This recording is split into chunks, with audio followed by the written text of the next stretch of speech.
Bonjour à toutes et à tous. Bienvenue sur cette thématique logement, les maires en première ligne face à la crise. Sujet qui, on le voit, suscite un certain nombre d'interrogations sur le terrain. Alors, je reprends les termes de l'ex-ministre du Logement, Olivier Klein, qui évoquait, en quittant ses fonctions, je cite, un risque de bombe sociale. Les termes sont assez forts et d'évoquer effectivement la question d'un certain nombre de voyants rouges, raréfaction du foncier, inflation généralisée des coûts des travaux, objectif ZAN, autre élément d'actualité, la question du marché, la sortie plutôt des passoires thermiques, qui malheureusement minent nos territoires, ralentissement de la production de logement social, abandon des incitations fiscales, etc. etc. Résultat, alors qu'en 2017, le choc de l'offre faisait partie de l'un des objectifs affichés du gouvernement, certains maires et présidents d'intercommunalités, aujourd'hui, se posent des questions et se demandent dans quelle mesure ils vont continuer à pouvoir garantir une offre minimale de logement. Ça nous pose un certain nombre de questions. Comment nos élus sur le terrain parviennent-ils à agir pour libérer l'offre de logement ? Est-ce que les outils sont suffisants? Est-ce qu'il importe de renforcer éventuellement les outils existants? Quelle stratégie territoriale peut-on mettre en place sur nos différents territoires pour répondre à la demande des habitants? Donc plusieurs questions sujettes à débat lors de ce forum, pour lequel nous avons le plaisir d'accueillir plusieurs intervenants. Dans l'ordre, alors, deux coprésidents du groupe de travail à l'Association des maires de France, Isabelle Le Callennec, maire de Vitré, et présidente de la communauté d'agglomération de Vitré, par ailleurs secrétaire générale adjointe de l'AMF. Son voisin Thierry Repentin, que l'on connaît bien, maire de Chambéry, également coprésident du groupe de travail et président de la communauté d'agglomération du Grand Chambéry, secrétaire général adjoint de l'Association des maires de France. Soyez les bienvenus. Nous avons également une approche universitaire avec un chercheur ce matin, en la personne d'Alexandre Coulondre, chercheur associé au Lab Urba, on en parlera un petit peu tout à l'heure, de l'université Gustave Eiffel. Je continue, alors pour finir par le ministre, Madame Thiébaut, maire de Roiglise, également présidente de l'Association des maires de la Somme, soyez la bienvenue. Et Madame Karine Traval-Michelet, maire de Colomiers, mais également vice-présidente de Toulouse Métropole en charge de l'habitat et du logement. Donc une vision municipale et une vision effectivement intercommunale. Et Monsieur le ministre, Patrice Verguiette, donc qui est ministre délégué auprès du ministre de la Transition écologique et de la cohésion des territoires. Et on verra qu'effectivement un certain nombre de projets sont dans les tuyaux à l'heure actuelle. On parle notamment de décentraliser un certain nombre de compétences. Je ne déflore pas pour l'instant le sujet. Première question à nos deux coprésidents. En tant que coprésident du groupe de travail de l'AMF consacré au logement, pourquoi avoir choisi cette thématique cette année, les maires en première ligne face à la crise? Et autre élément d'interrogation, comment ressentez-vous concrètement sur le terrain les effets de cette crise du logement? Bien, bonjour à toutes et à tous. J'interviens le premier et Isabelle complétera. C'est le duo de l'AMF aujourd'hui sur cette table ronde. Pourquoi ce sujet et cette thématique finalement à ce congrès? Il y a un an, quasiment jour pour jour, nous avions déjà un atelier sur les questions de logement et l'intitulé c'était « L'urgente nécessité d'agir ». Il y a un an. Si l'on regarde la situation au cours des 12 derniers mois, glissant sur les indicateurs essentiels, on a dans notre pays une baisse d'environ 35% des permis de construire signés pour des programmes de logement. On a sur les 12 mois glissants, moins 18% des mises en chantier de bâtiments pour du logement par rapport à des permis qui ont été signés dans le passé. Dans les agences immobilières, il y a moins de 34% d'offres de logement dans le parc privé mises à disposition de nos concitoyens. Et ça, c'est donc pour, en quelque sorte, la partie privée. Et pour la partie publique, on a 2 400 000 ménages inscrits sur des listes d'attente pour le parc HLM, avec probablement, même si c'est un peu trop tôt pour le dire, un nombre d'agréments pour les logements sociaux en 2023 substantiellement en baisse par rapport à l'année précédente. Et en fait, in fine, ce sont les maires qui assument aussi ce que l'on peut appeler une crise du logement, nous obligeant, par exemple, dans les commissions d'attribution, du peu de logements sociaux mis à disposition, à choisir entre des urgences, d'une famille à la rue, d'une femme malheureusement qui subit des violences familiales, d'un jeune couple qui essaye de s'installer. Et en fait, c'est aujourd'hui la première source de rendez-vous des maires. Ce n'est pas la question de l'emploi, c'est la question du logement. Donc il était, nous semble-t-il, essentiel que nous ayons ce temps d'échange, de débat, et ensuite, dans un deuxième temps, probablement de propositions.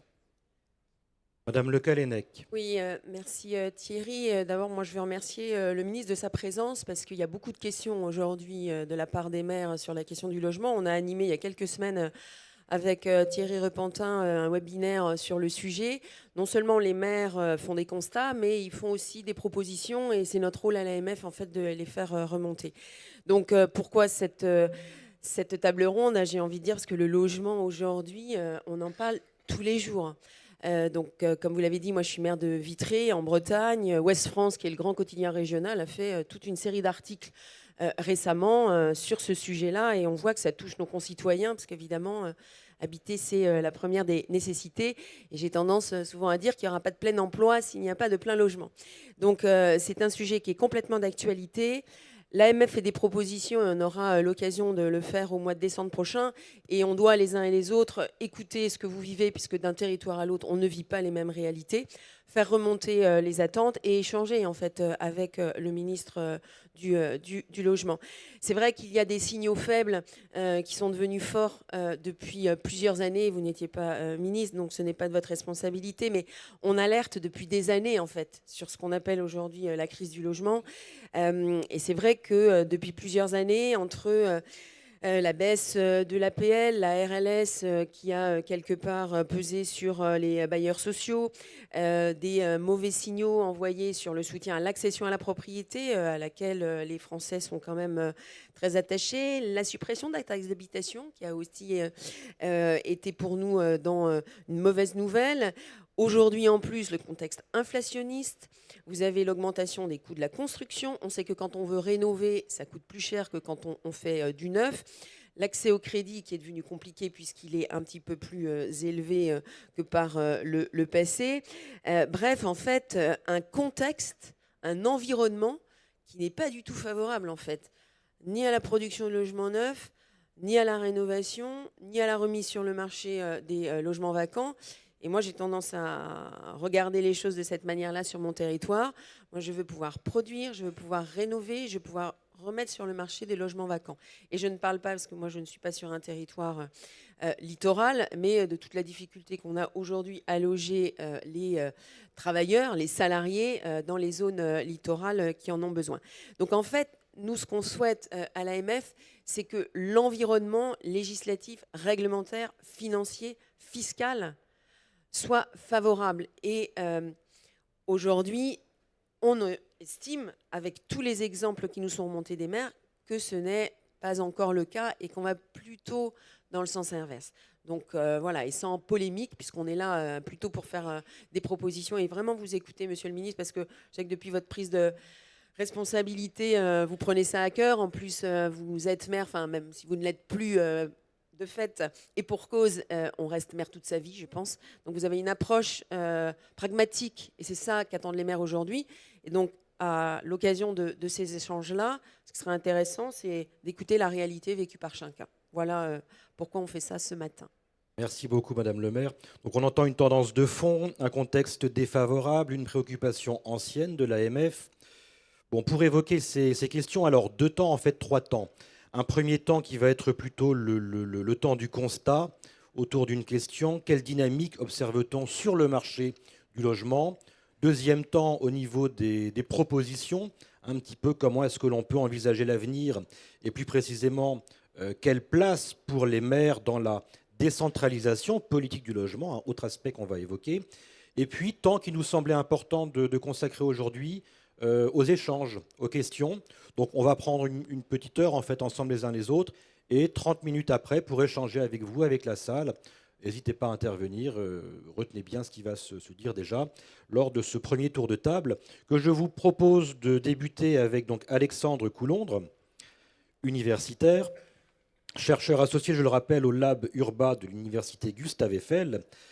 Cher Alexandre, pourriez-vous nous présenter un rapide panorama de la situation du logement en France? Je vous laisse les manettes.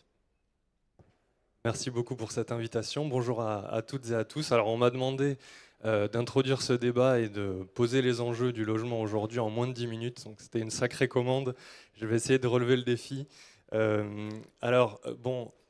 je ne vous parlerai pas de crise du logement aujourd'hui. Non pas parce que tout va bien, hein, bien au contraire, mais je crois que ça fait très longtemps qu'on associe le mot crise au mot logement et qu'on ne sait plus trop finalement ce que ça veut dire. Il y a eu la crise des subprimes, la crise du Covid, la crise des matières premières. Aujourd'hui, il y a la crise des taux d'intérêt. Et finalement, moi je me dis que si ça fait si longtemps que l'immobilier est exposé à des fragilités, c'est peut-être que ces fragilités doivent être cherchées ailleurs, non pas dans une approche conjoncturelle, comme le mot crise pourrait le laisser penser, mais dans une approche structurelle. Alors ce que je vous propose pendant ces 10 minutes, c'est de faire un petit peu de perspective historique et de remettre en perspective la situation que nous vivons aujourd'hui, et notamment à travers ce qu'aiment bien les chercheurs, c'est-à-dire des indicateurs statistiques et des courbes pour objectiver tout ça. Donc je vais vous proposer de regarder en partie l'écran et de voir justement ces courbes. Alors, pour illustrer mon propos, la première courbe que je vous propose, c'est la courbe de l'indice des prix. Donc c'est les données officielles de l'INSEE qui portent sur les logements anciens et les logements neufs. Donc depuis les années 60. Bon, c'est une courbe pas très difficile à interpréter. Elle est croissante, elle est très croissante. Et notamment, on voit qu'à partir des années 2000, il y a une très forte accélération du prix des logements. Voilà la première chose. Alors vous allez me dire, bah oui, les prix augmentent, mais toute l'économie a évolué en même temps. Donc c'est pas très illustratif d'avoir une courbe seulement avec les prix. Alors pour affiner le propos, il faut aller chercher un indice un petit peu plus sophistiqué qu'on doit à Jacques Frégit, un économiste du logement, qui consiste à rapporter ces prix du logement aux revenus des ménages. Alors pour le dire vite, lorsque l'indice est autour de 1, ça veut dire que les prix résidentiels augmentent à peu près dans les mêmes proportions que les revenus des ménages. Si l'indice est au-dessus de 1, ça veut dire que les prix immobiliers résidentiels augmentent beaucoup plus vite que les revenus des ménages. Je vous laisse admirer cette courbe. En fait, si on repart depuis les années 60, on s'aperçoit que cette courbe, elle est plate. Dans le jargon, on appelle ça le tunnel de Frégit. Voilà, jusque des années 60 aux années 2000, vous avez ce tunnel, et puis à partir des années 2000, la courbe sort du tunnel. Ça veut dire qu'à partir des années 2000, il y a un découplage assez fort et de plus en plus fort entre les prix résidentiels et les revenus des ménages en France. Alors, enfin, à titre illustratif, voilà ce fameux tunnel. On peut mettre sur ce graphique le volume de logements produits chaque année en France. Et là, vous n'avez pas une courbe croissante, vous avez une courbe cyclique.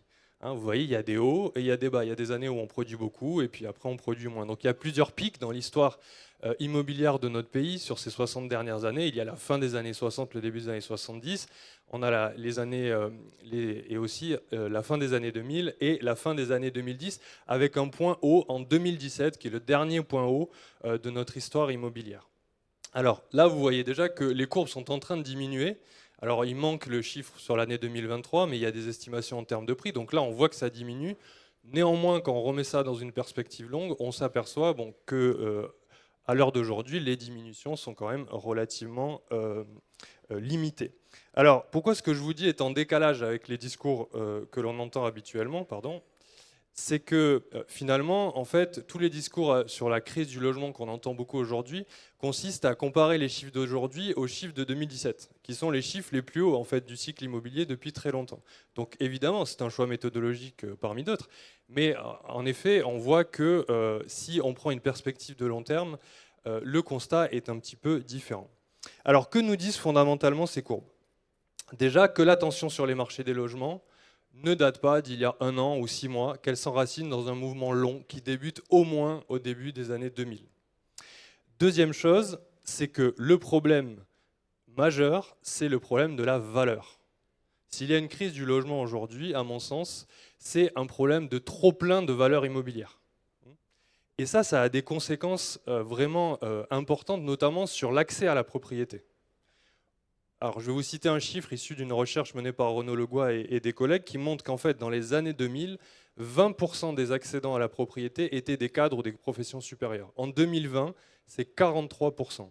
Donc vous voyez comment le filtrage social des marchés du logement, et notamment pour l'accès à la propriété, s'est largement accru au cours de ces 20 dernières années.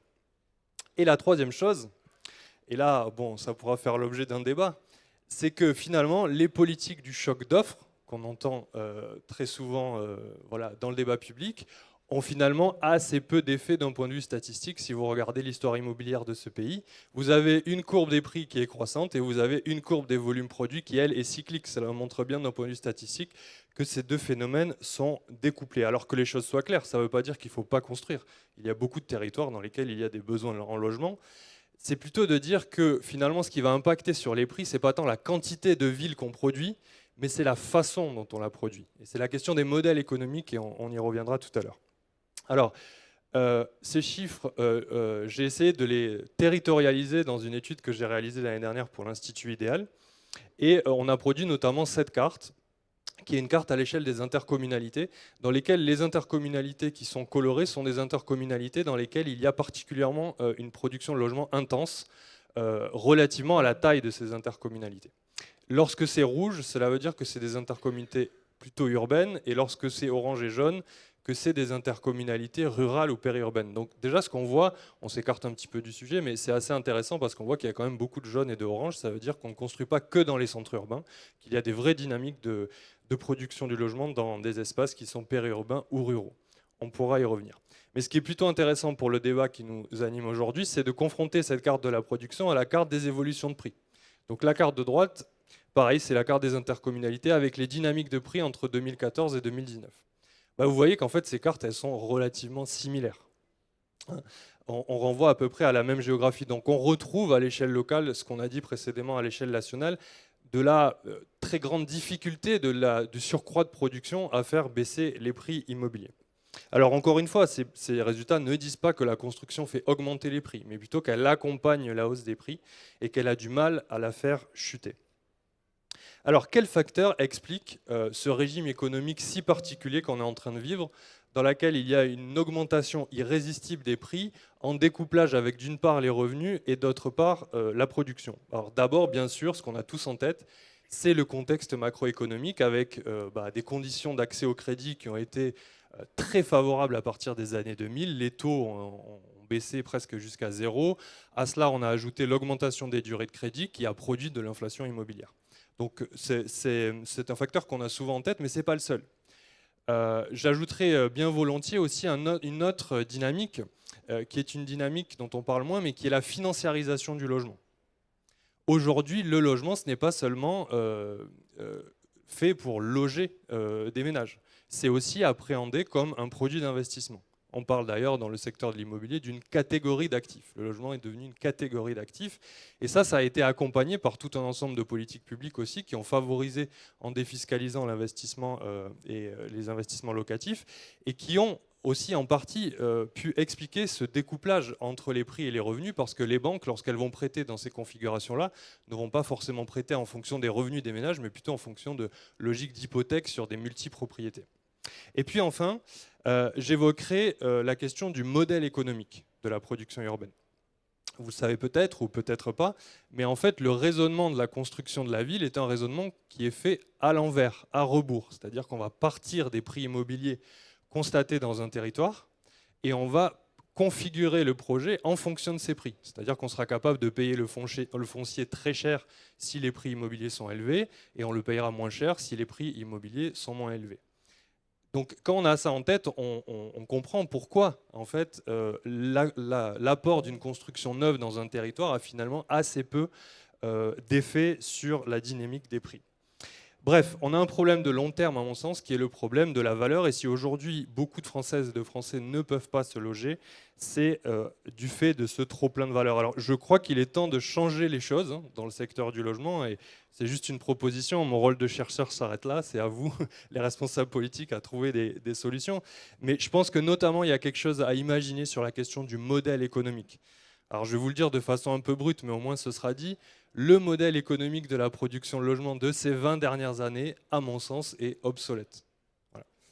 Et pour toutes les raisons économiques que j'évoquais aujourd'hui, et toutes les raisons écologiques que je n'ai pas le temps d'évoquer, mais qui pourraient aussi être évoquées, et qui sont au moins aussi importantes. Alors, la bonne nouvelle, c'est que des pistes existent. Vous avez vu peut-être dans vos territoires se développer des projets avec un modèle qu'on appelle le modèle des OFS-BRS, qui est un modèle assez innovant dans lequel on va produire du logement dans un cadre de dissociation foncière. Donc les ménages vont acquérir le bâti et le foncier va être externalisé à un organisme de foncier solidaire qui a une dimension non spéculative. Et donc sur ces programmes-là, on peut arriver à des prix de sortie qui sont 30 à 50% inférieurs au prix de marché. Et en contrepartie de ce système qui fonctionne en grande partie grâce à des aides publiques, les prix à la revente sont encadrés, ce qui fait que on a durablement une offre de logement abordable dans les territoires. Donc ça fait partie d'une des pistes qui pourrait être envisagée, mais à mon sens, la réflexion sur cette question du modèle économique est aujourd'hui au cœur de la problématique du logement, ou ce qu'on pourrait appeler peut-être la crise du logement. Voilà, je vous laisse en juger. Sur ces propos prospectifs, je vais m'arrêter. Merci pour votre attention.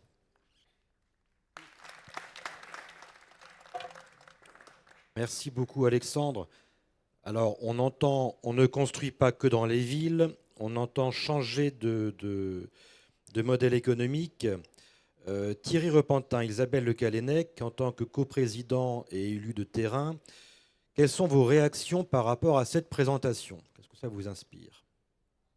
Bien, alors on découvre comme vous, en direct, les travaux de ce chercheur, et qu'est-ce que ça suscite comme réaction? Premièrement, en ce qui me concerne, je perçois un débat entre crise immobilière et crise du logement. Et pour ma part, je suis plus inquiet par la crise du logement que par la crise immobilière. Si vous voyez ce que je veux dire, ça ne m'effraie pas qu'on soit confronté, par exemple, à une diminution des prix de vente, des prix de sortie. C'est même plutôt nécessaire, tant dans le neuf que dans l'ancien. Et d'ailleurs, dans l'ancien, sur l'année 2023, c'est plutôt le cas, puisqu'il y a moins d'ailleurs de ventes dans l'ancien. Les notaires disent probablement à la fin de l'année aux alentours de 900 000, c'est-à-dire à peu près 100 000 de moins qui se fait dans une année très, très importante. Donc, crise du logement, crise de l'immobilier, notre action de maire et des pouvoirs publics doit être plutôt sur la crise du logement. La deuxième chose, vous proposez déjà une piste de solution en disant, pour peser justement sur les prix et revenir à une accession qui soit possible par des gens dans nos territoires qui sont plus solvabilisés parce qu'ils n'arrivent plus à faire face, il y a la piste du BRS. Bon, comme maire de Chambéry, j'en fais depuis 3 ans. C'est une piste, mais c'est une niche. Et j'espère que dans le tour de table ce matin, dans ce qu'on entendra, on montrera qu'en fait, il faut agir sur plusieurs leviers à la fois. Le BRS, il est très intéressant dans des zones tendues parce qu'il pèse essentiellement sur le prix du foncier. Donc, dans les zones tendues, c'est un bon produit, effectivement, qui permet de mettre en vente à 30 à 50% de moins. Puis en plus, vous avez une TVA à taux réduit si vous faites du BRS. Mais on a aussi de plus en plus, malheureusement, cette crise du logement qu'on trouvait exclusivement dans les zones tendues. On la trouve aussi maintenant dans des agglomérations moyennes. Et par ailleurs, dans les territoires ruraux, où il y a besoin de maintenir une population et d'avoir la perspective quand même des logements, le BRS n'est pas forcément la bonne solution. Je proposerai tout à l'heure, mais on verra, je l'espère, des ouvertures qui seront faites dans un certain nombre de lois prochaines sur, par exemple, des encadrements de prix du foncier. Je pense que si des collectivités locales, où c'est tendu, veulent assumer dans le débat public la mise en place d'un encadrement des prix du foncier, ils devraient pouvoir le faire, par exemple. J'espère aussi qu'on parlera de la répartition de la plus-value foncière d'un terrain. qu'un maire rend constructible, qui vaut 1 euro du mètre carré, délibération du conseil municipal, on le rend constructible, on passe de 1 à 300 chez moi. Et c'est peut-être plus sur d'autres. La répartition doit se faire aussi au bénéfice de la collectivité locale, car il est légitime qu'une partie du produit de la vente de ce terrain revienne à la collectivité locale qui a fait la richesse. Hein. On est un peu la Française des Jeux, les maires. Hein. Vous êtes dans le périmètre constructible, vous faites des millionnaires, pas la collectivité locale. Donc je pense qu'il faut une répartition nouvelle, mais ça doit être, je pense que ça ne doit pas être automatique, ça doit pas être imposé, mais ça doit pouvoir être mis en place par délibération de conseil municipal. Voilà, quelques réactions spontanées à ce travail intéressant qui nécessiterait qu'on l'expertise un peu plus. Madame Le Callennec, je ne sais pas si Vitré fait partie de la Française des Jeux ou pas par rapport à ces constats. Vos constats à vous? Non, mais Vitré Communauté, d'après vos cartes, se situe dans du périurbain bâtisseur où les prix ont augmenté entre 7 et 12%. Et alors, je me tourne vers vous, monsieur le ministre. Vitré Communauté est toujours en zone C. Parce qu'on va aborder, je pense, cette question des zonages. Et nous, on considère que notre territoire est en zone tendue puisque nous attirons beaucoup d'entreprises. Les entreprises, elles ont besoin de loger des salariés. Et on a effectivement besoin de cette boîte à outils qui permet précisément de répondre à la demande. Comme je disais tout à l'heure, c'est pas forcément dans l'étude, mais je pense que vous partagez, les besoins ne sont pas les mêmes d'un territoire à l'autre. Et je suis d'accord avec vous, je pense que le modèle économique, il a vécu sur la question du logement. Vous l'avez très bien dit sur l'immobilier. Alors, il y a un dispositif qui s'appelle, et tout le monde le connaît ici, un dispositif donc d'incitation fiscale fort pour de l'investissement locatif qui a joué son rôle par le passé. Nous avons appris donc qu'il s'arrêterait à la fin de l'année prochaine. Je pense qu'on a quand même besoin encore aujourd'hui d'investisseurs, de propriétaires qui ont les moyens, effectivement, d'acheter pour louer.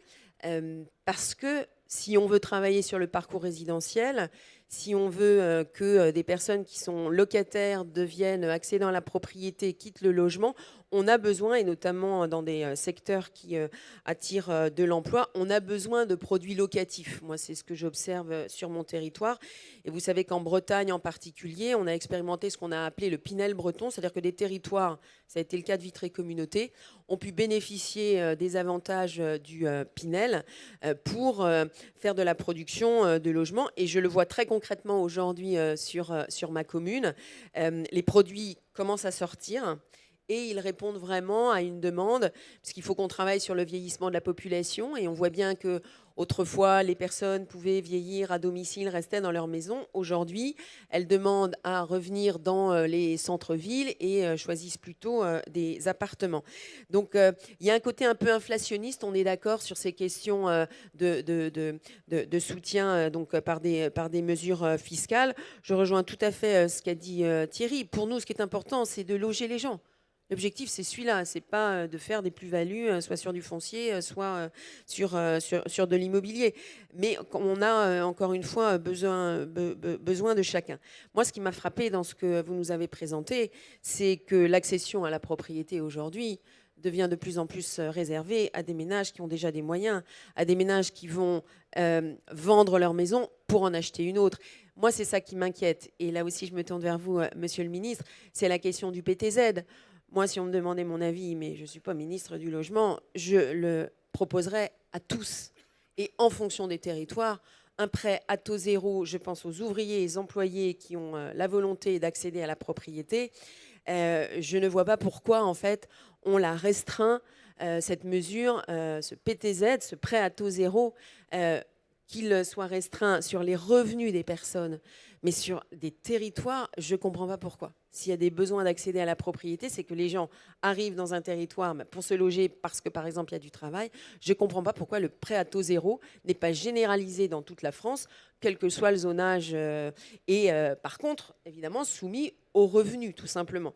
Voilà ce que je pouvais dire, et je rejoins aussi Thierry, le BRS ne résoudra pas tous les problèmes. Et il y a un sujet qu'on aborde très souvent avec les professionnels de la construction, parce qu'on a parlé de l'inflation, les coûts de la construction, moi ça fait des années que j'entends qu'il faut qu'ils baissent. Ce n'est pas tout à fait encore le cas. Et donc, les normes, aujourd'hui, on surenchérit aussi les coûts de la construction. Donc les constructeurs, la Fédération du bâtiment, la CAPEB travaillent beaucoup sur ces questions de baisse des coûts de la construction. Ils essaient de généraliser, d'industrialiser aussi la construction. Je pense qu'il faut aller plus loin encore avec eux sur le sujet. On arrive aujourd'hui, alors pas à la maison à 150 000 euros, vous vous souvenez de cette proposition qui avait été faite, mais il faut absolument qu'on baisse aussi les coûts de la construction en généralisant certaines bonnes pratiques et qu'on soutienne les entreprises du bâtiment qui sont très inquiètes aujourd'hui, vraiment très inquiètes. On parle de plusieurs centaines de milliers d'emplois qui risquent effectivement d'être supprimés dans le bâtiment. Et on le voit chez nous, il y a des constructeurs de maisons individuelles qui ont commencé à mettre la clé sous la porte. Voilà, quand on parle de crise, alors moi, je considère qu'une crise, ça doit être une opportunité. Mais oui, je pense que le modèle, il faut vraiment qu'il évolue en fonction du contexte actuel. Merci Madame le maire. Donc on entend des inquiétudes de terrain qui semblent partagées. Monsieur le ministre, je me tourne vers vous. Vous avez été, on l'a rappelé, maire de Dunkerque, également président de communauté urbaine, donc avec ce double regard aujourd'hui ministre. Que vous inspirent ces différents témoignages et est-ce que l'on peut établir un constat partagé sur la crise actuelle du logement ?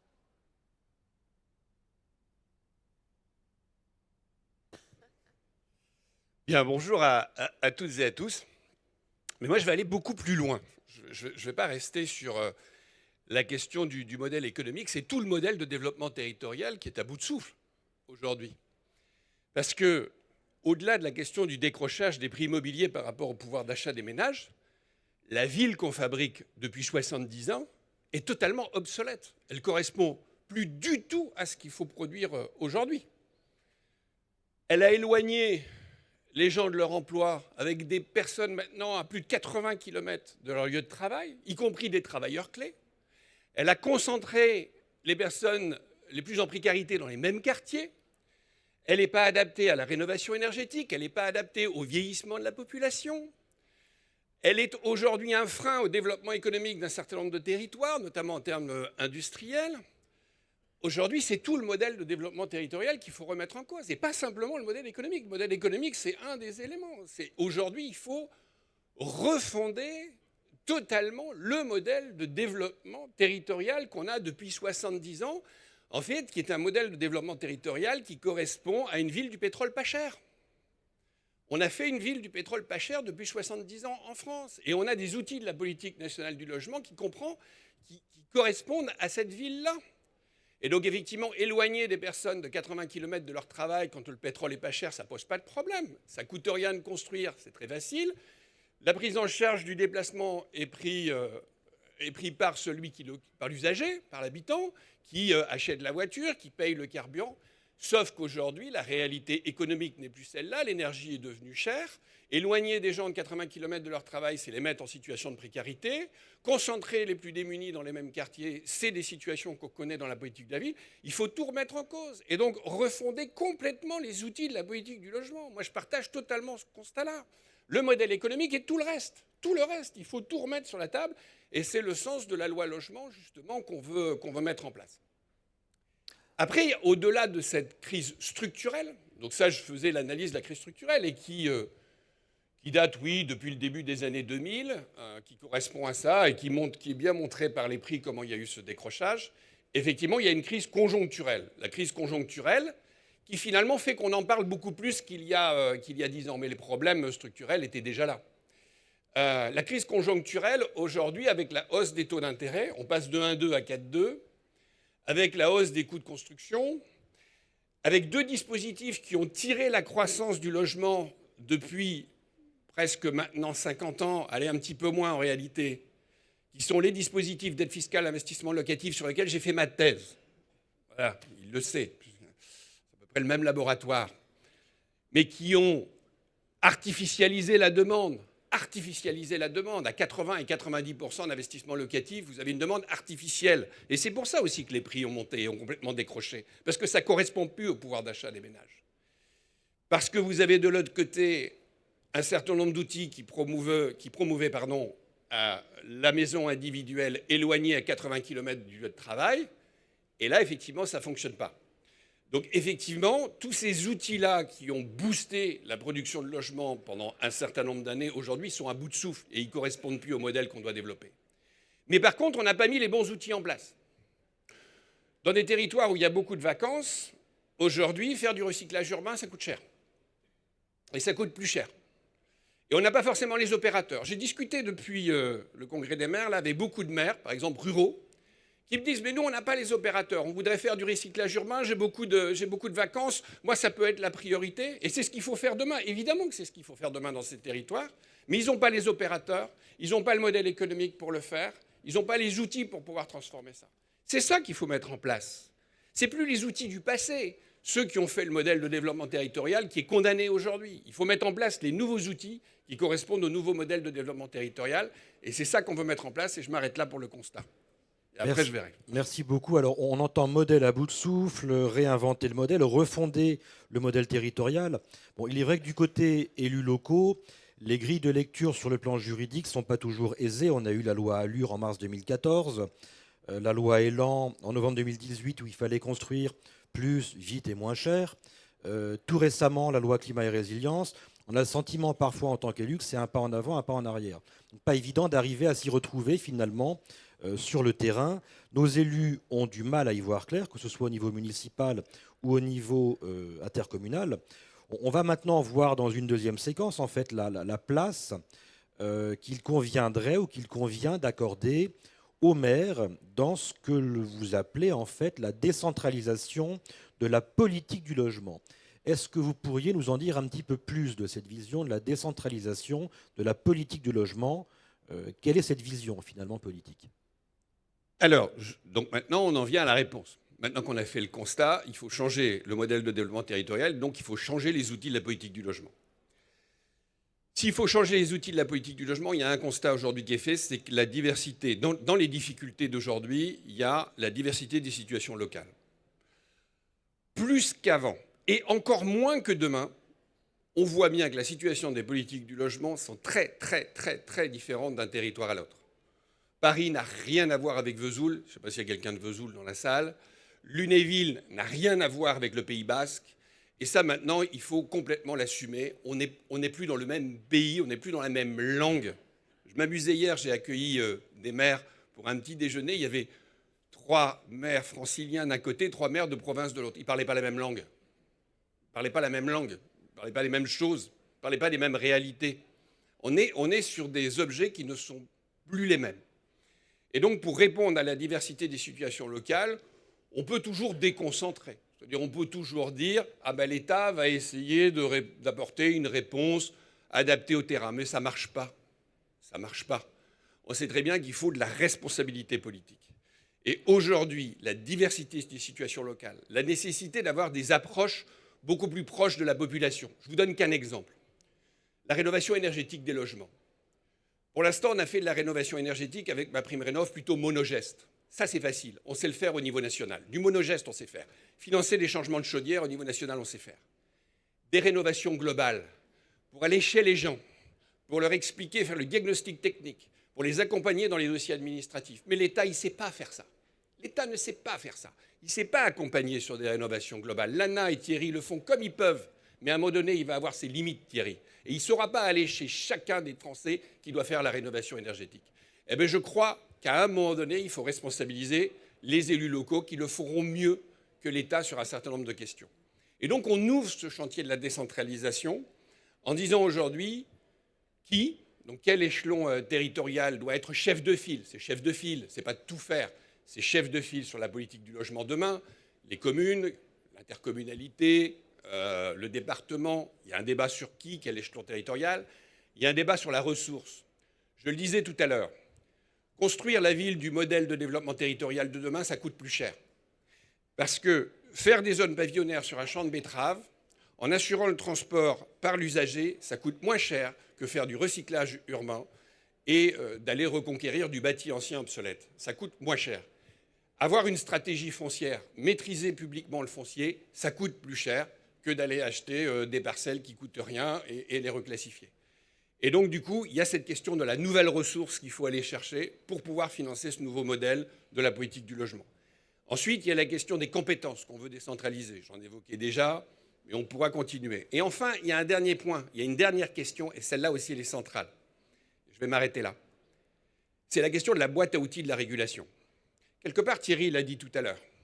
Il faut donner aux élus locaux aujourd'hui plus de moyens de contrôler, de réguler le marché du logement. On me parle des meublés touristiques.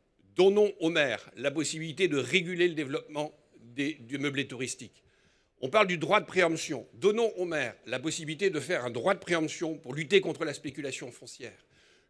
Donnons aux maires la possibilité de déroger à un certain nombre de règles nationales. Vous parlez des normes. Il y a beaucoup de normes environnementales sur lesquelles on ne peut pas toucher. Et je pense que je ne conseille de ne pas toucher. Mais il y a d'autres normes sur lesquelles on peut donner des pouvoirs de dérogation aux maires ou aux présidents d'intercommunalité.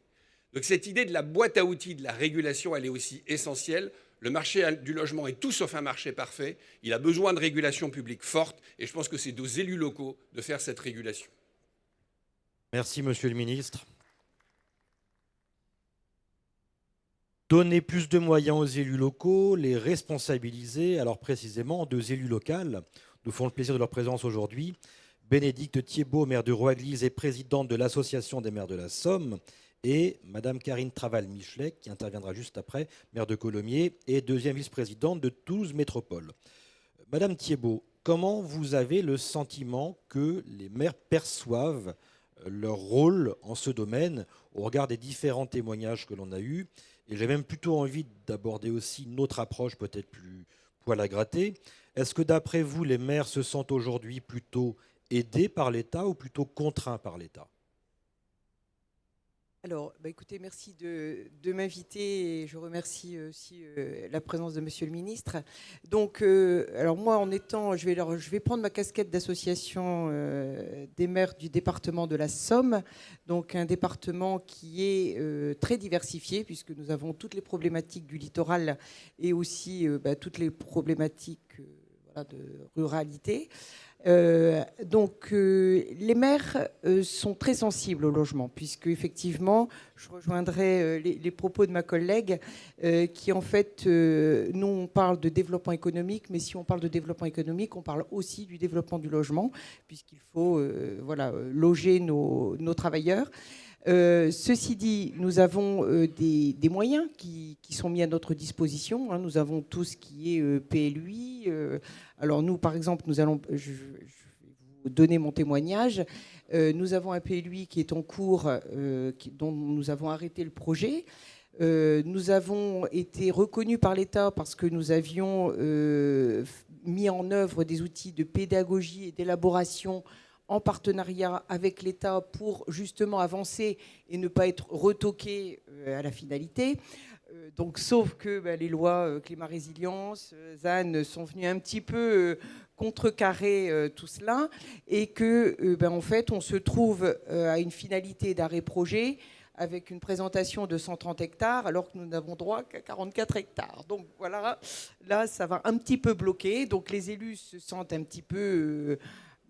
désabusés et sans moyens, sauf qu'effectivement, derrière, il y a cette prise de conscience, nous surtout en milieu rural, de ces logements vacants qu'il faut remettre à la location ou à la propriété.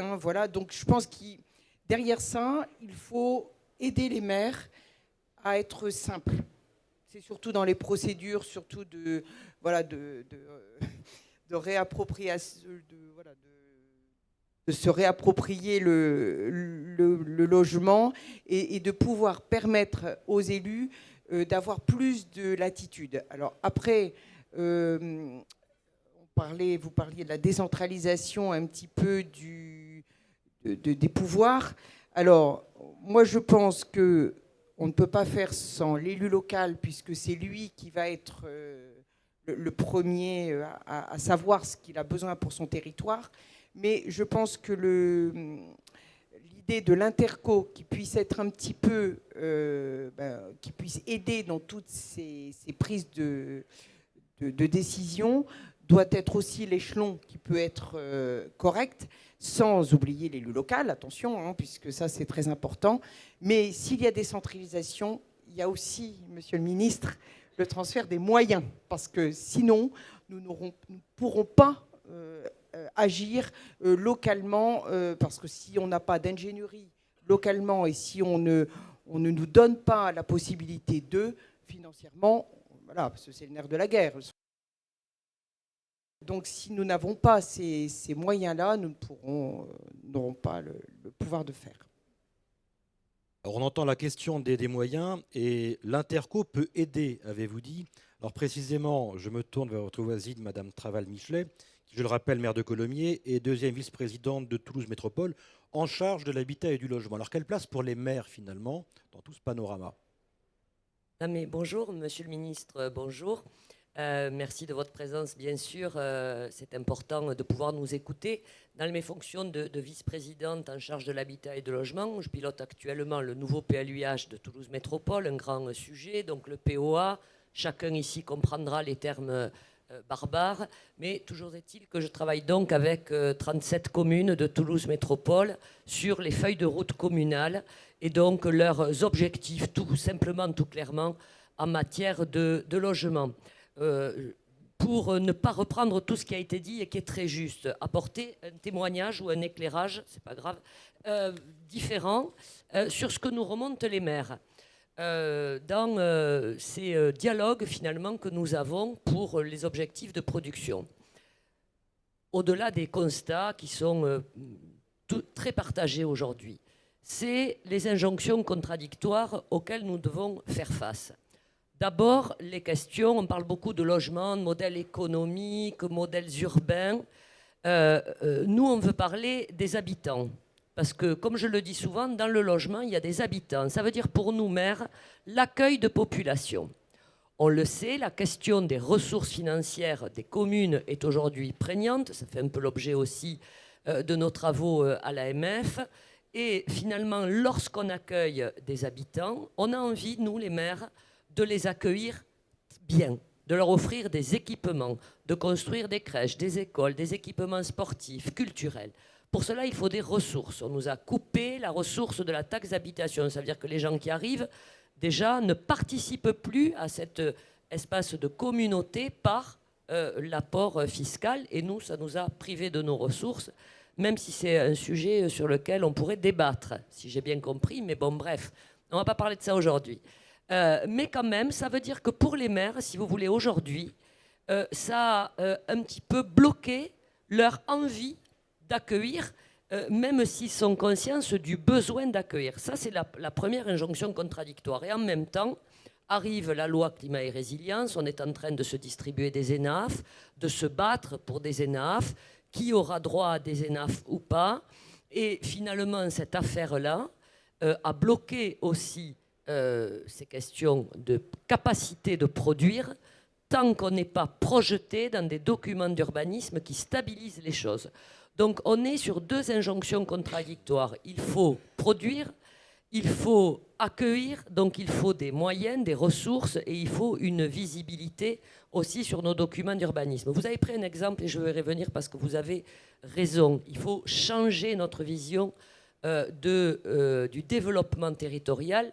Et vous avez pris l'exemple du champ de betterave. Et vous avez raison, parce que je voudrais compléter ce propos, parce que quand on construit dans le champ de betterave, il n'y a personne autour. Donc pas de problème. Personne ne porte de recours. Personne ne lance une problématique par rapport à ça. Aujourd'hui, dans la nouvelle vision du développement territorial de la ville qui doit se refaire sur elle-même, les maires ils sont confrontés encore à un troisième problème, c'est celui de la prise de conscience et d'accompagner leurs habitants sur cette nouvelle façon de voir la ville, de créer la ville, et de cette ville qui doit se refaire sur elle-même, plus vertueuse en matière d'écologie et de développement durable. Et ça, et vous le savez, parce que vous avez été jusqu'à très récemment un élu local, ça ne se fait pas du jour au lendemain. Ce dont nous avons besoin, Monsieur le Ministre, c'est à la fois d'une projection de long terme, c'est de pouvoir porter tous ces sujets, de les porter en concertation, mais c'est aussi de politique, de dynamique de très court terme, parce que nous vivons une crise et que si vous avez raison sur votre vision à long terme, eh bien, il faut aussi régler les problèmes maintenant. Et pour faire un peu d'exemple, quand même, à Toulouse Métropole, nous venons et nous allons proposer au prochain Conseil de métropole un plan de redynamisation. Alors vous avez appelé ça le choc de l'offre. Eh bien oui, on en a quand même besoin de ce fameux choc de l'offre. Et donc on va proposer un plan financier pour redonner aussi aux bailleurs sociaux, mais en redonnant aux bailleurs sociaux, c'est à toute la filière. On travaille aussi avec la Fédération des promoteurs immobiliers et les acteurs de la construction. Ma collègue Isabelle Le Callennec l'a dit, c'est toute la filière qui est en danger. Et donc on a aussi besoin de mesures aujourd'hui et maintenant. Demain, sur la décentralisation, et pour répondre complètement, j'ai été un peu longue et je vous prie de me pardonner, oui, c'est vrai, on discutera bien sûr des contreparties parce qu'on a une longue habitude, hein, nous les maires, de politiques publiques qui sont déconcentrées, décentralisées pour donner plus de pouvoir aux maires. Mais à la fin des fins, il nous manque les moyens, les ressources, et donc des fois ça coince un peu, donc on pourra discuter de ça. On va en discuter dans un instant, effectivement. Alors, injonction contradictoire, c'est un discours qu'on entend souvent sur le terrain. Peut-être avant de laisser la place aux échanges, Monsieur le ministre, vous vous êtes engagé à mettre les moyens pour relancer en fait la construction de logements sociaux sur le terrain, en dépit de l'actuelle hausse des prix du foncier qu'on a pu évoquer ensemble. Comment aujourd'hui parvenez-vous à envisager cette politique en intégrant les préoccupations qu'on vient d'entendre ? D'abord, une remarque. La durée de vie d'un ministre du Logement, je crois que c'est 1 an et 3 mois. 1 an et 3 mois. Donc dans ma vie, je serai plus longtemps président de communauté urbaine, ce que je suis encore, et maire, que ministre du Logement. Et donc, oui, il faut une ressource. Vous inquiétez pas. Je suis parfaitement sensible. Et en plus, j'y rajoute tout à l'heure, la ville de demain, le nouveau modèle de développement territorial coûtera plus cher. Il faut se le dire, ça coûtera plus cher qu'hier. Donc, il faut bien une nouvelle ressource. Il faut bien que quelqu'un paie ce plus cher. Donc ça, je pense qu'effectivement, il faut l'assumer collectivement. Je réagis aussi sur le vite, qui répond partiellement à votre question. Évidemment, comme il y a une crise conjoncturelle, on ne va pas regarder les prix baisser pendant 2 ans, sans produire. Sinon, demain, on a une crise sociale dans ce pays gigantesque. Donc, effectivement, il faut à la fois accompagner la baisse des prix fonciers et donc des prix immobiliers. Il faut accompagner cette baisse. Elle est nécessaire. Thierry l'a très bien dit. Il faut arrêter ces prix fonciers qui montent jusqu'au ciel. Il faudra calmer les choses, prendre les plus-values pour la collectivité ou simplement arrêter de faire progresser le prix foncier aussi. Arrêter, à un moment donné. Donc, il faudra effectivement maîtriser ça, mais il faut répondre rapidement, vous l'avez dit. Alors, on a mis en place un certain nombre de mesures. Je n'ai pas le temps de les exprimer tous, mais compte tenu du fait que vous avez évoqué Toulouse et un territoire en très forte tension, pour 20 territoires en très forte tension à l'échelle nationale, la Première ministre l'a annoncé la semaine passée, nous allons engager le programme Territoire engagé pour le logement, qui fera que l'État accompagnera financièrement, réglementairement, et même par des mesures législatives, par exemple visant à diminuer les temps de recours en justice, sur la base des mesures qui ont été mises en place pour les Jeux Olympiques. Donc dans ces 20 territoires à l'échelle nationale en très très forte tension, on aura une action immédiate. On est en train de repérer actuellement ces 20 territoires qui ont besoin urgemment de construction de logements sur le territoire. Donc moi j'invite Toulouse évidemment à candidater connaissant la situation particulière. Je le disais tout à l'heure à Biarritz également, quand on regarde, on voit bien qu'il y a un certain nombre de territoires aujourd'hui qui doivent candidater à ça au regard de l'urgence du besoin. Et puis après, il y a d'autres outils qui ont été mis en place, dont effectivement celle sur le logement social. Je salue d'ailleurs Marianne Louis, qui est là, la directrice générale de l'USH, avec qui on a mené un travail en partenariat. L'idée qu'on avait sur le logement social, c'est permettre aux bailleurs sociaux de pouvoir tenir à la fois l'ambition de production et l'ambition de rénovation énergétique. Ce n'est pas facile aujourd'hui, mais on a essayé, lors du congrès de Nantes, de trouver cet accord qui permet de le faire. On doit pouvoir continuer à le faire encore demain. On a besoin de logements sociaux en France, je le dis très très clairement. D'autant plus, je pense que demain, le logement social ne doit plus simplement être concentré sur les plus démunis. Moi, je vois aujourd'hui un certain nombre de travailleurs clés. Quand je parlais tout à l'heure des gens qui aujourd'hui habitent à 80 km de leur emploi, peut-être que le logement social peut aussi répondre à cet enjeu-là. Je discutais avec des maires de Haute-Savoie qui nous disaient, ou de Savoie, je ne sais plus, qui nous disaient qu'ils avaient du mal à trouver des infirmières parce que dès qu'il y avait une infirmière qui arrivait, partait travailler en Suisse. Et voilà, si demain on arrive à trouver effectivement des incitations qui permettent à des soignants de pouvoir pas tout de suite partir en Suisse dans le territoire du Genevois français, on aura répondu et le logement social peut peut-être être une opportunité. Donc le but du jeu, c'est d'accompagner au mieux les bailleurs sociaux. Les bailleurs sociaux ont un rôle à jouer majeur demain. Quand on parlait tout à l'heure de la nécessité de nouveaux outils pour la ruralité ou pour les petites villes, on en parlait juste à l'instant avec Marianne. Je pense que les bailleurs sociaux auront un rôle à jouer. Ils vont devoir élargir leur périmètre d'intervention. Ils vont devoir aller dans ces petites villes où ils n'allaient pas forcément, ou dans les territoires ruraux. Alors, comme le disait Marianne tout à l'heure, ça suppose qu'il puisse y avoir aussi des compensations pour que ces bailleurs s'y retrouvent en termes de plan économique. Mais les bailleurs sociaux auront un rôle à jouer majeur demain dans la fabrication de la ville de demain. Et donc, je compte effectivement sur eux et on les accompagnera autant que faire se peut en essayant aussi d'inventer un modèle économique du logement social qui soit encore plus soutenable qu'aujourd'hui. Merci, monsieur le ministre. Madame Le Callennec, du côté de nos coprésidents. Juste réagir, vous le dites, monsieur le ministre, renchérissement du prix du foncier, et on voit l'impact que ça peut avoir sur nos communes. La charge foncière, parfois, est telle, pour un promoteur qui vient faire du recyclage urbain, que les prix augmentent. Moi, sur ma commune de Vitré, ça y est, on commence à atteindre des prix de sortie pour du logement neuf à 4 000 € sur Vitré. Donc ça, c'est juste plus possible. C'est pour ça qu'on ne comprend pas cette histoire du ZAN. On ne comprend pas. On se tire une balle dans le pied inutilement. Et avoir une règle qui s'applique partout de façon uniforme sur tout le territoire, alors que certains sont attractifs, d'autres sont plutôt en déprise, ça rajoute en fait à ce qui a déjà été écrit et décrit depuis le début de cette table ronde. Donc je vous assure, c'est un acronyme qu'on a cessé d'entendre pendant ces 3 jours de congrès. Il y a un vrai sujet. Je ne comprends pas qu'on reste sur cette règle-là.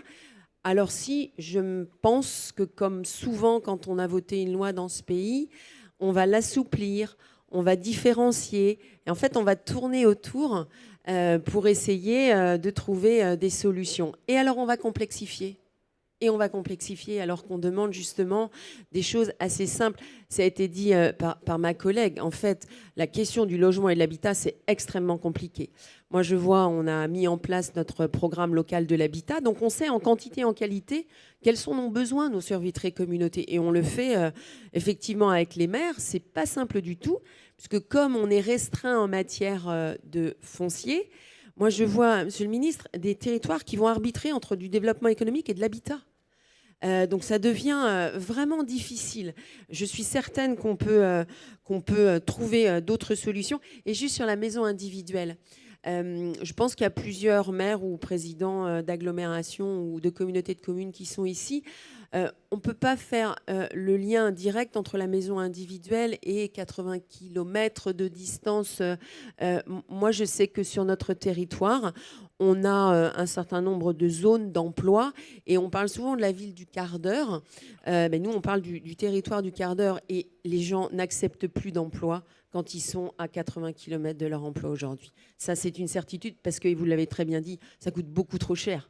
Voilà, de se déplacer. Donc nous, sur nos territoires, on a une responsabilité d'aménagement du territoire. On essaie au maximum de nos possibilités d'avoir de l'emploi, des mobilités, du logement. Et je pense que individuellement, et quand on s'additionne les uns les autres au niveau de nos régions respectives, on arrive à prouver qu'on peut observer. Et vous l'avez dit, et je vous remercie parce qu'il y a des mesures que vous proposez qui vont absolument dans le bon sens. Et moi, j'aime bien l'expression de boîte à outils. qu'on pourra utiliser les uns et les autres sur nos territoires en fonction effectivement des réalités que l'on vit. Voilà, et pour terminer, on a beaucoup parlé de moyens financiers, on en arrive toujours à ça, et c'est vrai que l'AMF a déploré, comme vous tous, la suppression de la taxe d'habitation. Vous savez qu'on a aussi la taxe sur les résidences secondaires, la taxe sur les logements vacants et la taxe foncière. Notre idée à l'AMF aussi, c'est de découpler tout ça et de laisser aussi la liberté aux maires, s'ils veulent, d'augmenter la taxe sur la résidence secondaire, mais pas automatiquement la taxe foncière. Vous voyez, qu'on ait une liberté aussi et une responsabilité, parce que voilà, si on augmente les taxes, c'est nous que l'électeur viendra chercher, ou l'habitant de notre commune viendra chercher au moment des élections, mais voilà, on l'aura fait en toute responsabilité. Et puis on insiste aussi, et je pense qu'on en parlera en conclusion de ce congrès, sur une espèce de contribution territoriale universelle, en fait, qui nous permet à nous, les élus, d'avoir les moyens fiscaux et financiers pour faire en fait ce qui nous est demandé, de produire et de rénover du logement. Merci. Thierry Repentin, question de la salle ensuite. Monsieur le maire. Alors s'il y a des questions, effectivement, et c'est un moment privilégié, je vais essayer d'être le plus bref possible. Je voudrais dire qu'il y a des choses qui marchent aussi, il faut dire ce qui marche. Y compris des dispositifs nouveaux. Enfin, en tout cas, les bilans qu'on fait à l'AMF, c'est par exemple que Action Cœur de Ville a permis aussi de reconquérir, par exemple, des logements vacants grâce à l'action concertée à la fois des agences et des collectivités locales qui se sont engagées. C'est vrai aussi pour Petites Villes de demain, même si le bilan est trop récent parce que le dispositif est arrivé plus tard. C'est vrai aussi que dans les travaux de rénovation thermique des logements en France, on a une explosion du nombre de dossiers qui fait d'ailleurs que le budget de l'ANA explose aussi et que j'espère que l'an prochain, il va continuer à grimper avec des rénovations globales plus nombreuses qu'elles ne l'ont été par le passé parce que c'est beaucoup plus vertueux. Il faut dire aussi quand il y a des choses qui évoluent dans le bon sens, me semble-t-il. Il y a besoin effectivement de cette boîte à outils. Et la boîte à outils, elle doit pouvoir être utilisée avec différents outils suivant les différents territoires, car vous l'avez bien dit, tu l'as bien dit Patrice, puisqu'on se connaît quand même suffisamment, parce que les différents territoires ruraux, urbains, de plaine, de montagne, dans le sud de notre pays, du côté de Dunkerque ou dans les Outre-mer, ce n'est pas les mêmes attentes. Et donc cette boîte à outils, elle doit venir par la loi et la mettre à disposition des élus de France qui doivent gérer, les maires, les contradictions, les injonctions contradictoires. C'est d'ailleurs le rôle du maire. Dans toutes les décisions qu'on prend. En matière de logement, on ne part pas sur la même ligne de départ. Et notre collègue maire de Roi-Église, elle parle, à juste titre, des moyens. Et ces moyens doivent être trouvés dans la caisse à outils. La mission Repsamen a montré que sur une centaine d'opérations analysées, aujourd'hui, l'acte de construire, il coûte de l'argent à la collectivité communale et à l'interco, au bloc communal. Ça coûte de l'argent. Ça coûte de l'argent, pourquoi ? Parce qu'effectivement, il n'y a plus de taxes d'habitation liées à l'habitat. Il y a des exonérations qui sont non compensées. Ce qui veut dire que le maire, il sait que quand il va faire du logement, il va appauvrir son budget. Donc l'adjoint aux finances dit, monsieur le maire, arrêtez. Et c'est d'autant plus vrai si c'est des logements sociaux qui bénéficient d'exonérations qui en général sont relativement mal compensées. Donc moi je souhaite que dans la boîte à outils, on ait par exemple, je le disais tout à l'heure, pour les communes rurales ou suburbaines qui dans les PLU trouvent des terrains constructibles qui ne l'étaient pas, une meilleure répartition entre la plus-value foncière qui doit aller en partie dans les caisses communales. Dans les territoires très très urbains où on n'a plus cette ouverture à l'urbanisation nouvelle parce que les terrains sont consommés, avoir la possibilité par délibération de plafonner le prix du foncier. Moi, je suis prêt à l'assumer. Tu as fait référence à la Haute-Savoie. Je sais que le maire d'Annemasse est prêt à le faire. Le maire d'Annecy est prêt à le faire. C'est-à-dire sur les zones tendues, on a besoin de mettre de l'eau sur l'incendie. Il va y avoir aussi, en loi de finances, et alors là j'interpelle le ministre du Logement, des dispositions sur le logement. Il y aura une disposition qui visiblement va exonérer de foncier bâti les personnes qui font 10 000 € de travaux de rénovation. Moi j'aimerais que ce soit par délibération du conseil municipal, que ce ne soit pas automatique, et qu'on assume ce débat de le faire ou de ne pas le faire. On dit que la taxe sur les résidences secondaires, va éventuellement augmenter ou sur les plus-values, mais qu'une partie va être prise pour être affectée aux agences de l'eau. Moi, je ne vois pas trop le rapport entre des plus-values foncières qui iraient abonder les agences de l'eau, alors que nous en avons, nous, besoin pour nos budgets communaux. Voilà. Il faut que cette boîte à outils, tout le monde puisse y retrouver l'outil qui correspond au territoire dans lequel on vit, qu'on soit sur une commune rurale, suburbaine, urbaine, territoire tendu, pas tendu.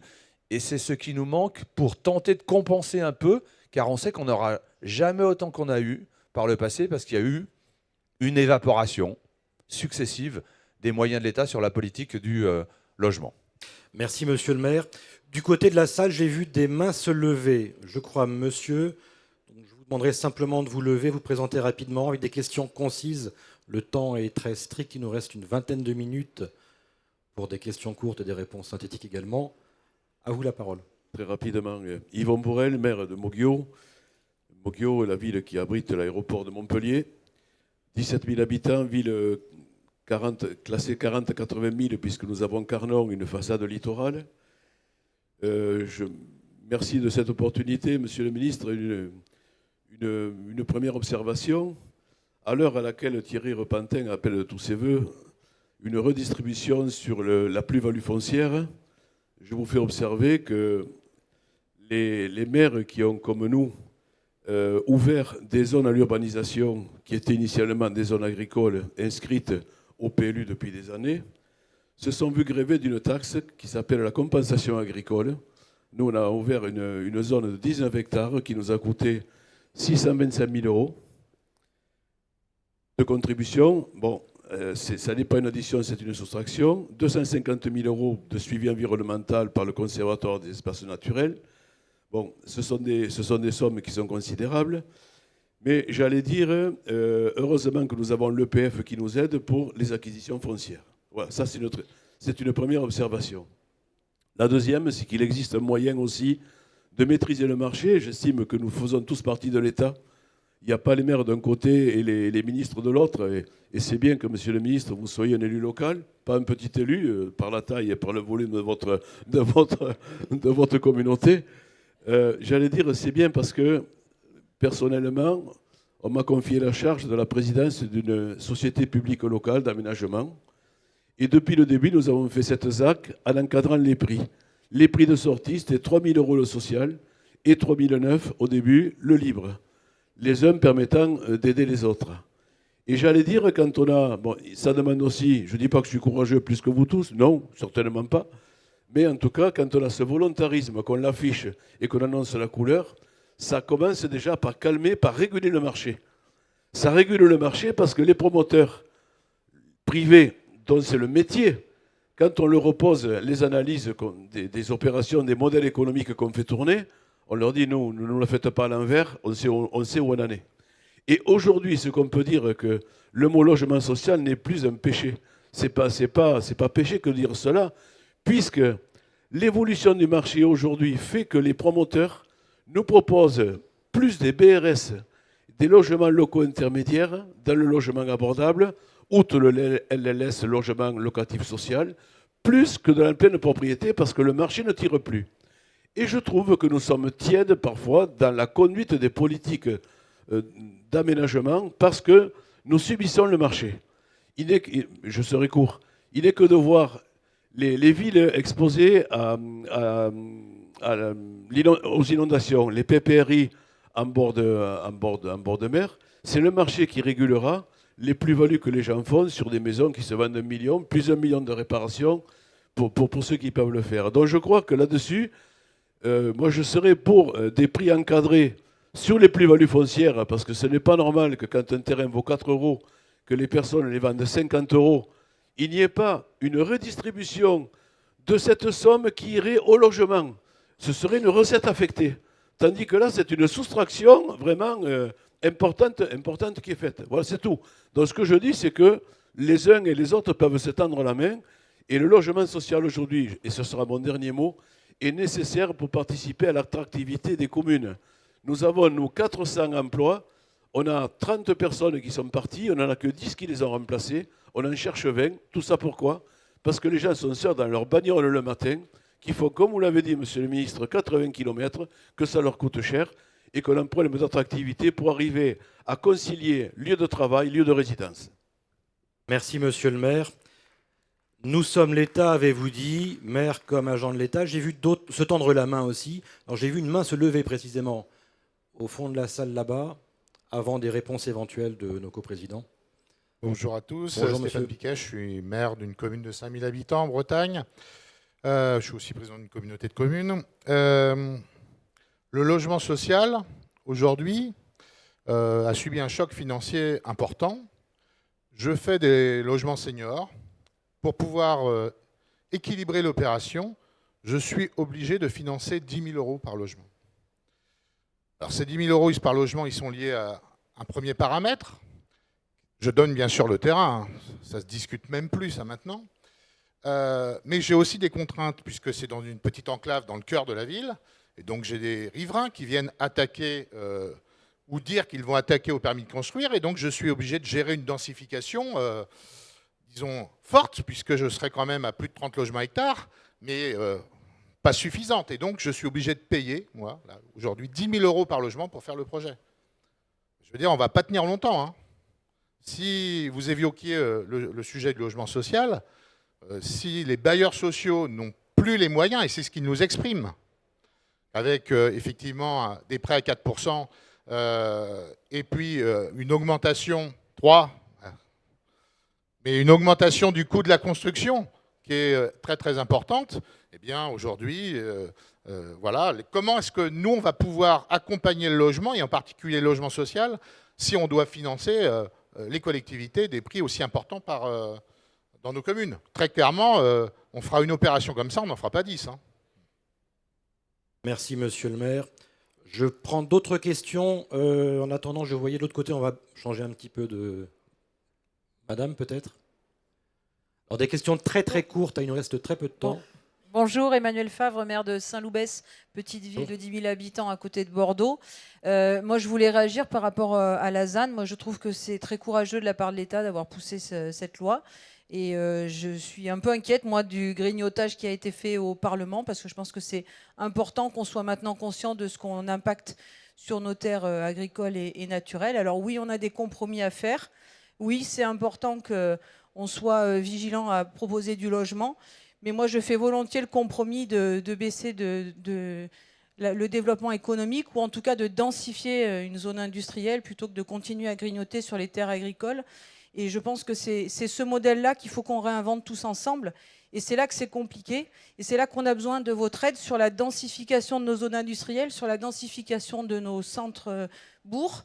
Et là, particulièrement la fiscalité, en fait, elle est plus favorable à celui qui va faire un grand entrepôt de dizaines de milliers de mètres carrés avec trois ouvriers sur un transpalette, alors que si on fait un plus petit bâtiment avec 100 emplois, on va avoir une fiscalité beaucoup plus défavorable. Donc là, on a un vrai sujet sur la taxe sur la valeur ajoutée qui, aujourd'hui, est largement moins intéressante que la taxe sur les mètres carrés bâtis. Donc moi, je crois vraiment que c'est vers ça qu'il faut qu'on aille et qu'il faut qu'on arrête de grignoter nos terres agricoles et naturelles. Madame Le Callennec, vous souhaitiez réagir? Pour répondre, en fait, les maires partagent l'objectif de trajectoire de sobriété foncière. Ce qui nous choque, c'est tout le monde sous la même toise, quel que soit le territoire. Et je peux vous dire que tous les maires qui sont ici présents travaillent sur ces sujets-là. Alors vous l'avez dit, c'est pas facile, donc il faut être extrêmement motivé, on se prend des coups, parce que la densification, c'est pas si simple que ça. Il faut faire accepter des projets qui montent en hauteur, y compris dans des petites villes, ou alors encore plus dans les zones rurales. Donc, je dirais, la trajectoire est là. Mais laissons-nous, en fonction des territoires, en fonction du rythme que l'on peut assumer, effectivement, la mise en œuvre. Voilà, c'est violent, en fait. 50% pour tout le monde, partout, quel que soit le territoire. C'est ça. Mais sinon, oui, bien sûr, on y travaille, y compris à la rénovation et à la transition écologique. On y est tous effectivement confrontés parce qu'on a tous bien conscience du climat qui se dérègle. Voilà, donc c'est l'idée de trajectoire, oui, mais l'idée de 50%, voilà, c'est quand même violent. Thierry Repentin, rapidement.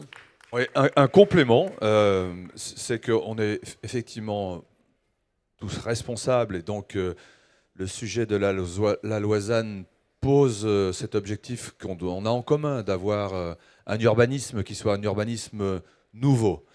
La difficulté, c'est que la loi ZAN arrive à un moment où on est dans une crise du logement où le foncier déjà augmentait. Ce qui veut dire que sur les zones tendues, et c'est pour ça ça percute un peu, c'est que automatiquement la loi ZAN dans les zones tendues, en faisant une raréfaction du foncier, contribue aussi à son augmentation. Voilà.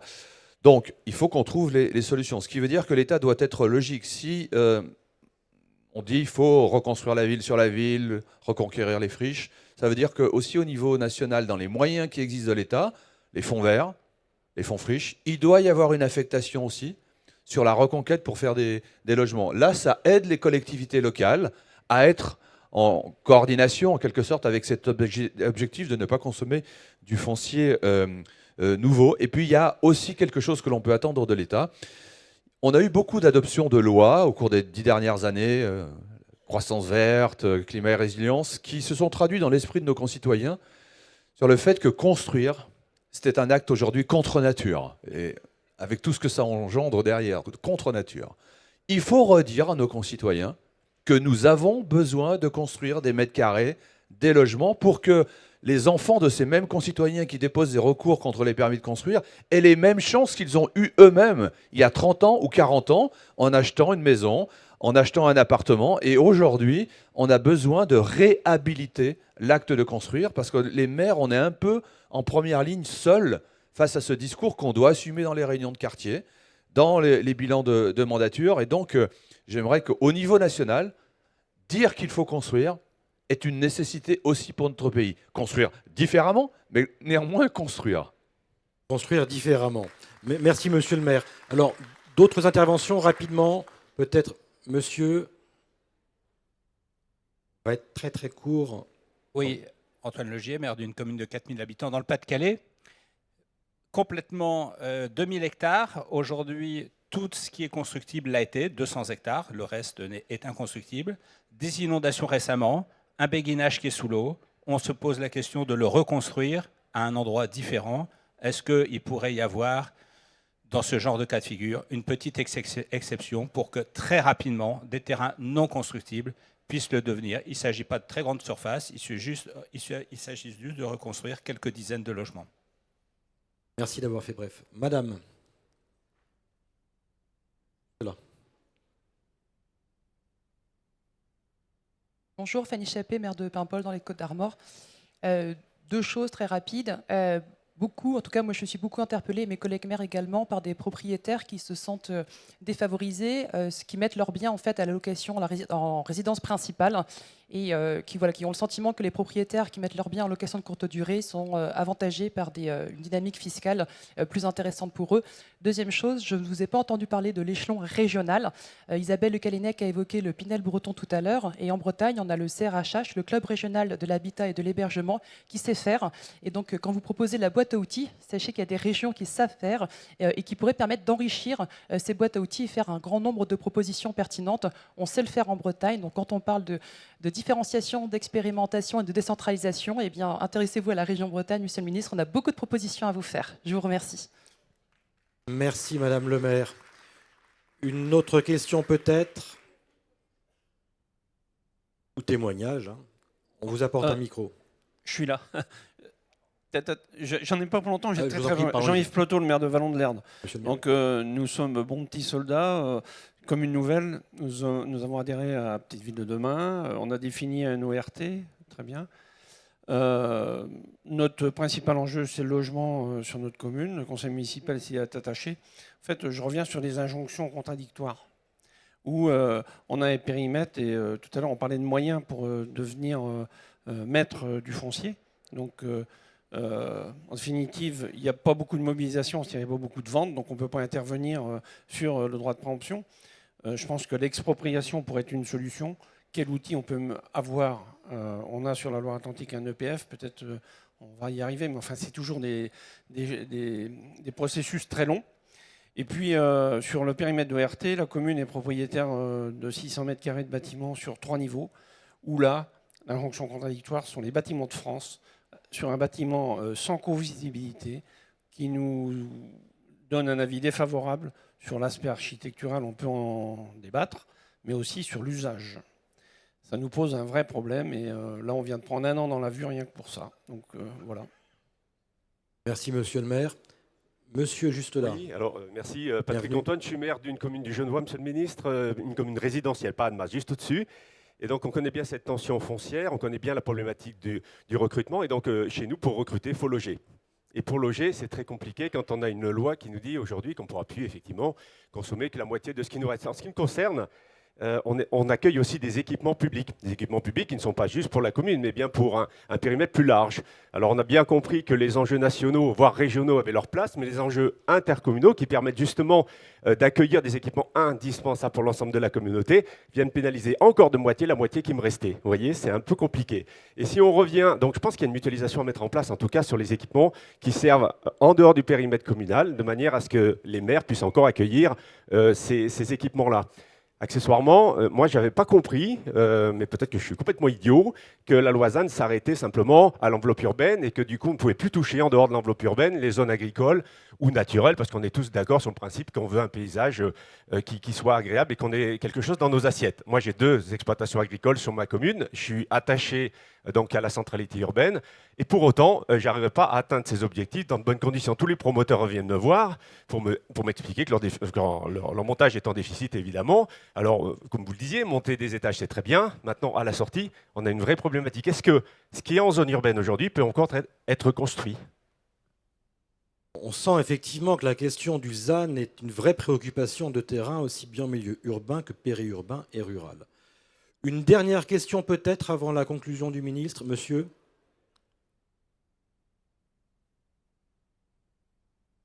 On vous apporte un micro, bienvenue. Merci. Juste une petite remarque pratico-pratique par rapport au code de l'urbanisme et la loi Elan.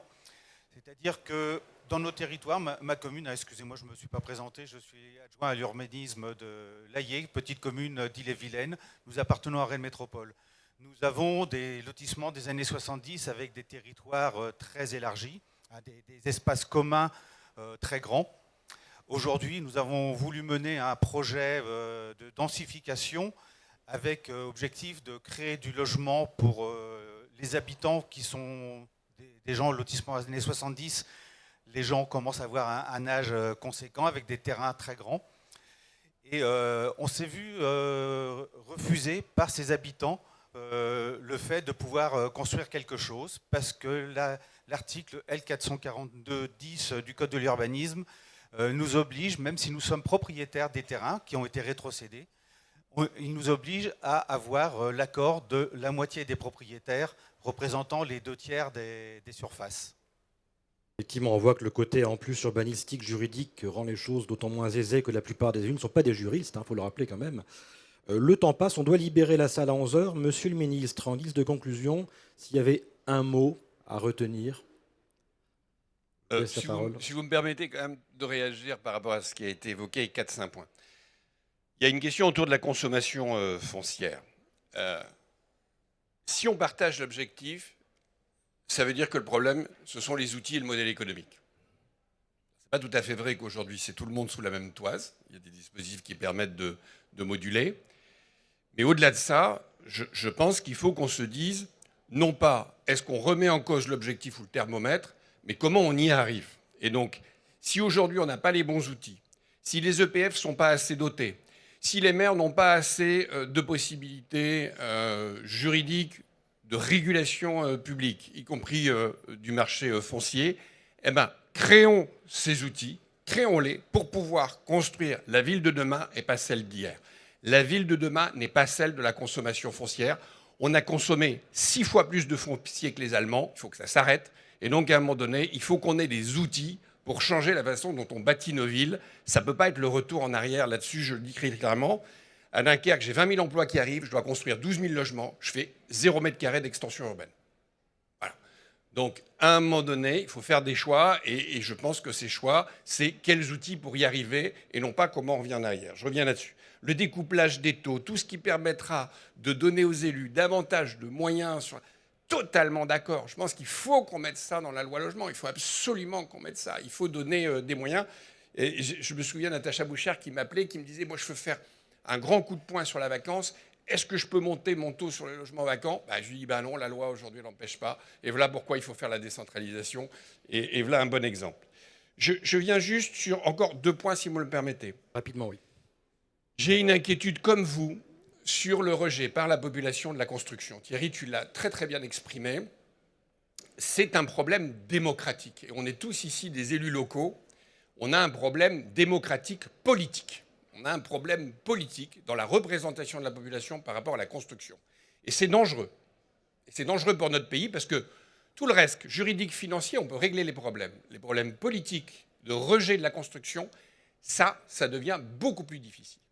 Et donc, effectivement, il faut collectivement, c'est pour ça que j'insiste aussi sur ce point à la fin, il faut collectivement qu'on arrive à réexpliquer, comme tu l'as dit Thierry, à nos populations, ce qu'est la construction.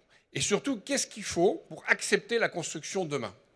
Comment, finalement, on rééquilibre ville-nature et densification? Je pense qu'il faut sans doute repartir vers nos concitoyens pour réexpliquer les choses. Et c'est sans doute à l'échelle nationale qu'il faut le faire. On a un enjeu politique majeur, je pense, sur cette question-là. Ça suppose aussi de remettre sur la table la question de l'aménagement du territoire. Si on veut régler ces problèmes-là, si on veut concilier ville, nature et densification, il faut que nos universités arrêtent de se concentrer dans les métropoles et que dans les pôles secondaires régionaux, on accepte des antennes universitaires. Il faut qu'on déconcentre un certain nombre de choses qui sont trop centrées dans nos métropoles. Je le dis et ce sera pour terminer, l'hypermétropolisation est un échec social et environnemental. Et donc, à un moment donné, refaire de l'aménagement dans notre territoire, essayer de réinstaller un certain nombre de choses dans les villes moyennes, voire dans les petites villes, ce sera indispensable si on veut régler ce problème politique de l'acceptation de l'autre dans nos grandes villes. Voilà. La ville de demain ne sera pas celle d'hier. Merci, monsieur le ministre. Merci à toutes et à tous. On libère la salle à 11h. Bonne fin de congrès. À l'année prochaine.